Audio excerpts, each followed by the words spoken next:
my God.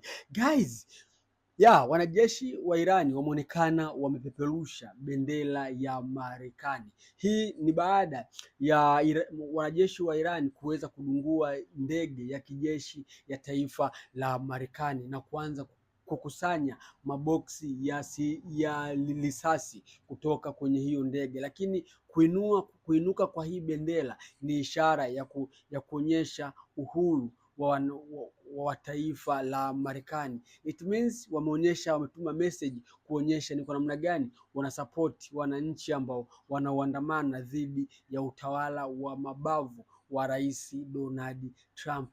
Guys, hii ni message ambayo inaonyesha utofauti wa mataifa mengine ambayo yaliyovamiwa na Marekani na taifa la Irani. Irani wanakwambia hii vita tunaweza kuimudu vile ambavyo wewe unavyotaka sisi twende.